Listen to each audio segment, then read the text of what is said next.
Bonjour à tous, bienvenue dans cette vidéo de présentation de CAT, donc qui est une plateforme de correction automatique à base de tests et qui a pour objectif de simplifier le travail de l'enseignant, c'est-à-dire en l'automatisant, en permettant aux étudiants de déposer leur code et de le corriger en partie automatiquement.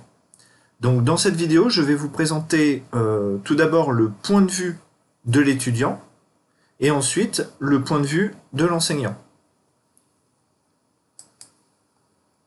Alors évidemment, un étudiant doit avoir un compte de créer, donc soit il a été créé au préalable, soit il doit s'inscrire et il recevra un mail lui permettant de valider son inscription.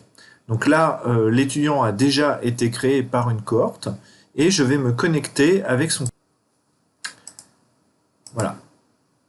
Alors, un étudiant peut s'inscrire à un certain nombre de cours et quand il souhaite s'inscrire à un nouveau cours, il doit cliquer sur le bouton s'inscrire à un cours. Voilà. Et là, à ce moment-là, il va voir la liste des cours qui lui sont disponibles. Par exemple, nous allons nous inscrire sur le cours informatique S2. Donc il suffit de cliquer sur le bouton vert et automatiquement, l'étudiant est inscrit sur le cours. Alors, pour chacun des TD, il faut également cliquer sur s'inscrire parce que un étudiant peut souhaiter ne faire que quelques TD, d'accord? Et pour éviter de polluer l'espace, eh bien, on préfère attendre qu'un étudiant s'inscrive pour réaliser le TD plutôt que de l'inscrire automatiquement. Donc, l'étudiant doit s'inscrire en cliquant sur le bouton s'inscrire, d'accord, qui est à côté de chacun des TD. Donc TD0, retour sur les notions du premier semestre, par exemple. Je vais cliquer dessus pour m'inscrire comme étudiant. Voilà l'interface qui sera mise à disposition des étudiants. Donc on peut voir plusieurs parties. Tout d'abord, vous pouvez remarquer ici un éditeur de code. Donc c'est dans cet éditeur de code que l'étudiant va devoir placer sa réponse. Une fois qu'il a écrit du code qui lui semble correct, il peut lancer l'évaluation du code. Alors cette évaluation, qu'est-ce qu'elle va faire? Vous pouvez remarquer sur la partie à droite qu'il y a un ensemble de zones bleues. Chaque zone correspond à un exercice. Un exercice, en fait, est une fonction avec une certaine consigne. Par exemple, si je clique sur Hello World, on peut voir que la consigne, c'est d'écrire un programme qui affiche à l'écran le message Hello the World.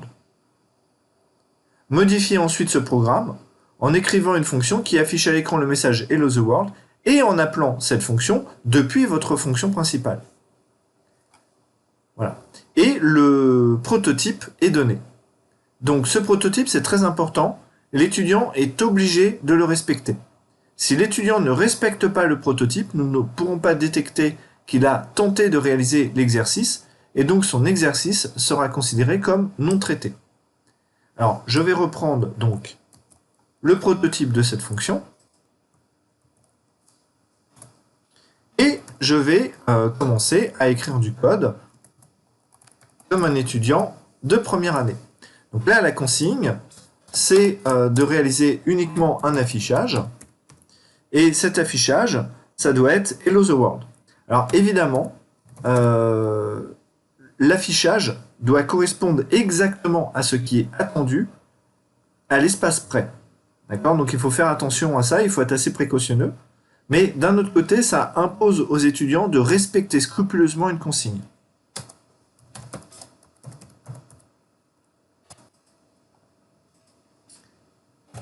Alors, une fois que j'ai réalisé la fonction, je peux lancer l'évaluation sur le code.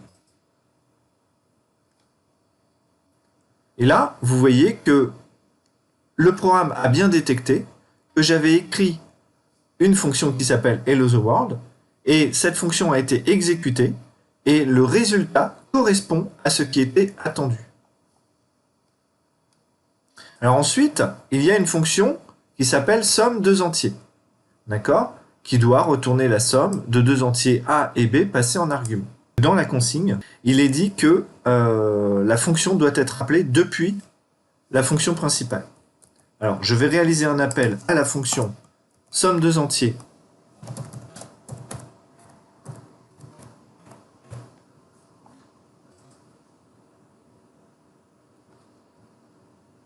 Voilà. Donc, là, la consigne demandait un certain nombre de choses. Elle demandait d'écrire une fonction qui permettait de retourner la somme de deux entiers passés en argument. Donc, c'est ce que j'ai réalisé avec cette fonction, et elle fonctionne correctement. Mais il y avait une deuxième partie dans la consigne qui demandait à l'étudiant d'appeler la fonction somme de deux entiers avec deux variables, et ces deux variables devaient être saisies par l'utilisateur.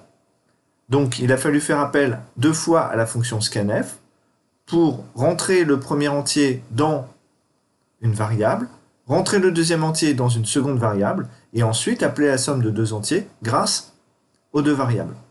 D'accord? Alors évidemment, si dans le processus, on souhaite modifier le code et puis qu'on obtient un code qui n'est pas correct, eh bien, ce qui va se passer, c'est que la fonction, au lieu de passer en vert signifiant que tous les tests qu'on avait prévus sont correctement passés, alors l'exercice va passer en orange. Orange signifie que l'exercice a bien été détecté, mais que le résultat ne correspond pas à ce qui était attendu. Voilà. Généralement, il y a un message d'erreur qui est plus ou moins explicite suivant la consigne de l'exercice. Donc ça dépend de la pédagogie de l'exercice. Des fois, on donne l'erreur exacte, on dit pour quelle valeur on n'a pas trouvé le bon résultat, et parfois on laisse l'étudiant dans le flou pour susciter sa réactivité et son adaptabilité. Vous notez aussi que j'ai laissé le premier exercice qui était réalisé. Si j'enlève le premier exercice et que je souhaite réévaluer mon code, alors le premier exercice repasse en bleu. Alors, que signifie en fait cette couleur bleue? Le bleu, c'est l'exercice n'a pas été détecté et donc il est considéré comme non traité. Donc vous comprenez qu'il n'y a pas de mémoire sur un jour j'ai réussi à faire cette fonction. Il faut, lorsqu'on évalue le code, laisser l'ensemble des fonctions qui ont été demandées afin de pouvoir valider tous les exercices qui ont été réalisés par l'étudiant. Alors ensuite, si jamais l'étudiant commet une erreur de syntaxe et que son code ne compile plus, par exemple, j'enlève le point-virgule, et qu'on lance l'évaluation, ce qui va se passer, c'est que l'ensemble du fichier est considéré, ne compile pas, donc on ne va pas essayer de traiter exercice par exercice, on va juste dire ça ne compile pas et tous les exercices passent en rose. Le résultat du compilateur est placé au-dessus de l'éditeur et on peut essayer de comprendre l'erreur qui a été renvoyée par le compilateur. Donc à la ligne 11 du code, donc c'est ici, on attend expected point virgule, voilà, on attend un point virgule. Donc je rajoute mon point virgule, je relance, et c'est fantastique. Voilà. On n'est pas obligé de réaliser les exercices dans l'ordre. Par exemple, je peux vouloir tenter de réaliser l'exercice et premier avant l'exercice positif ou négatif. Alors, c'est tout à fait possible, bien sûr. Maintenant, pour les étudiants, il faut bien se rendre compte que les exercices, on les donne dans un ordre qu'on juge pédagogique. Donc, si vous n'arrivez pas à faire un exercice, peut-être que vous pouvez passer à la suite pour certaines raisons. Mais dites-vous bien que normalement, l'objectif est de réaliser tous les exercices dans l'ordre. Là, je fais une fonction qui volontairement ne retourne pas le bon résultat. Voilà. Et donc là, vous pouvez voir que j'ai deux exercices de réussi, un exercice qui est tenté mais qui n'est pas réussi, et puis on a tous les exercices qui sont en bleu, qui n'ont pas encore été réalisés. Le sujet ici, là, les différents exercices. Associé à ces différents exercices, on a un sujet qui est réalisé en PDF, et vous pouvez tout à fait le télécharger, et ce sujet, en fait, possède des zones de réponse. Donc, certains étudiants souhaitent faire du code à l'écrit. Moi, j'invite toujours mes étudiants à faire du code à la fois sur machine, mais à la fois par écrit. D'accord? Ça ne fait pas fonctionner les mêmes mécanismes, donc ça peut être très intéressant. Et donc on a des zones de réponse dont la taille est proportionnelle au nombre de lignes de code attendues. D'accord? De la part de l'étudiant. Donc un étudiant peut tout à fait imprimer l'ensemble du sujet et puis s'amuser à répondre à cet endroit-là. Voilà. Bon. Un autre intérêt de la plateforme CAT, c'est que l'étudiant n'a pas besoin de compilateur puisque le compilateur est directement présent sur notre serveur et l'étudiant n'a qu'à taper du code et lancer l'évaluation. Maintenant, si pour une raison ou une autre, l'étudiant supprime du code et relance une évaluation. En fait, son code précédent n'est pas vraiment perdu. Un étudiant peut toujours aller dans « Mes dépôts » et il pourra voir l'ensemble des dépôts, des fichiers qu'il a déposés sur la plateforme. Et il pourra tous les télécharger. Voilà. Donc l'étudiant peut travailler à n'importe quelle heure, de manière asynchrone avec le responsable du cours et du chargé de TD. Il peut récupérer l'ensemble de ses dépôts, il n'a pas besoin du compilateur vu qu'il est fourni sur notre serveur. Il peut imprimer son sujet en PDF pour le travailler en papier. Voilà. Et nous allons maintenant voir le côté enseignant de la plateforme. Donc je vais me déconnecter. Et je vais me reconnecter cette fois-ci sur un compte enseignant qui est rattaché à ce cours informatique S2. Alors, un enseignant qui arrive sur la plateforme doit aller dans Mon espace, Gestion. Lorsqu'il arrive sur Gestion, il va voir l'ensemble de ses cours et il va pouvoir cliquer sur le cours qu'il souhaite surveiller. Donc, par exemple, Informatique S2. En cliquant dessus, on voit la liste des TD qui sont ouverts pour les étudiants. Alors, pour l'enseignant, il y a la possibilité de télécharger le sujet en PDF et de télécharger le sujet corrigé en PDF. La vraie fonctionnalité qui est intéressante pour l'enseignant, c'est surtout celle de regarder le tableau de bord des réalisations.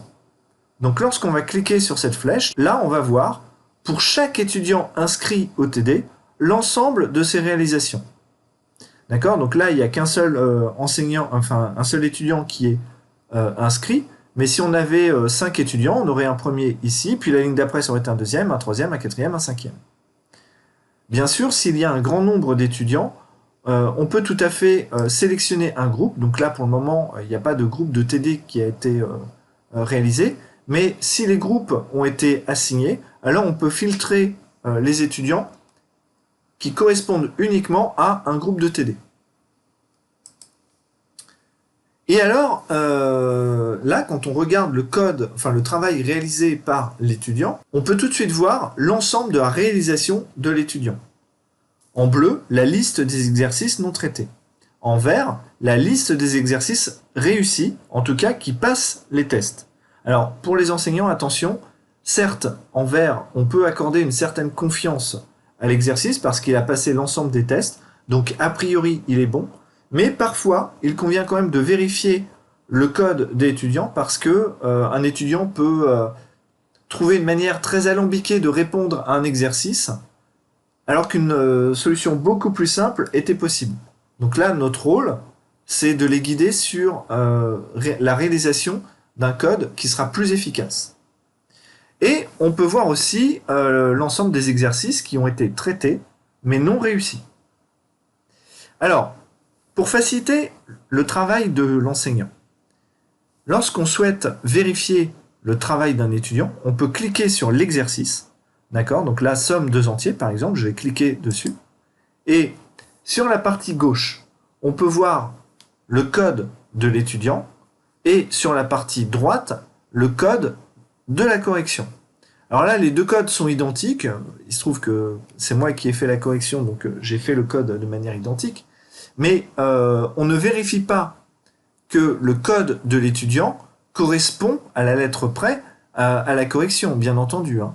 On va exécuter la suite des instructions qui ont été données par l'étudiant, et si le comportement de la fonction est similaire à la fonction de correction, alors on va le passer en vert. D'accord? Mais on n'attend pas de l'étudiant qu'il soit obligé d'écrire le même code que celui de la correction. Ça, c'est important. Il faut tout à fait laisser à l'étudiant sa liberté créative, en fait, du moment qu'il respecte la consigne qui a été donnée. Voilà. Alors, cette plateforme, moi, je l'apprécie beaucoup parce que ça permet une pédagogie différenciée. C'est-à-dire que on va voir sur l'ensemble des étudiants, et en actualisant régulièrement pour voir leur progression, on va voir des groupes d'étudiants se démarquer. On a des étudiants plutôt bons qui vont avancer très vite, ils vont progresser très vite, on va tout de suite voir beaucoup de verts. Et puis il y a des étudiants où ça va être un peu plus compliqué, on va voir des exercices verts mais très peu, ils vont avancer lentement. Donc moi ça me permet d'attendre que des étudiants se regroupent, c'est-à-dire un groupe d'étudiants plutôt lents, un groupe plus rapide, et là je vais discuter avec chacun des groupes. Alors en particulier, si on est en visio, sur Teams, c'est assez pratique, je vais partager mon écran et je vais dire, bon bah là, les étudiants, machin, bidule, les trucs, vous voyez, vous êtes sur cet exercice, vous êtes bloqué. Alors, d'après vous, pourquoi est-ce que vous êtes bloqué? Qu'est-ce que vous n'arrivez pas à réaliser? Et là, il y a une discussion qui s'engage, et cette discussion, elle est personnalisée en fonction des difficultés des étudiants. Et ça, c'est vraiment primordial. Ensuite, une fois que j'aurai réussi à débloquer ces étudiants-là, bah, je vais passer sur le groupe qui est un peu plus rapide, un peu plus fort, et je vais leur dire, bon bah voilà, vous bloquez à tel endroit, je vous donne pas la réponse parce que vous êtes un peu en avance, donc je vous laisse un peu vous débrouiller, mais par contre, pensez quand même à tel truc. Voilà, alors ça peut faire boum dans leur tête, voilà. Ensuite, ce qui est aussi intéressant, c'est si jamais un étudiant a terminé tous les exercices et les a tous réussis, eh bien, si des TD sont disponibles, il a tout à fait le droit de passer au TD suivant. Ou alors, le chargé de TD peut lui proposer des exercices supplémentaires ou un mini-projet. Enfin bon, là, c'est chacun à voir avec sa propre pédagogie. On va regarder le code d'un étudiant plutôt que d'un groupe et on va lui dire, voilà, là, ton code est en train de faire ça. S'il te plaît, fais comme ci ou comme ça. Et c'est donc une remarque qui va être extrêmement personnalisée et ça permet vraiment de rajouter un dynamisme au TD. Donc je vous invite vraiment à faire ce genre de choses. Voilà, bon, c'est la fin de cette vidéo de présentation. J'espère avoir été assez clair et avoir présenté l'ensemble des fonctionnalités. Maintenant, bien sûr, s'il y a des questions, n'hésitez pas à me contacter.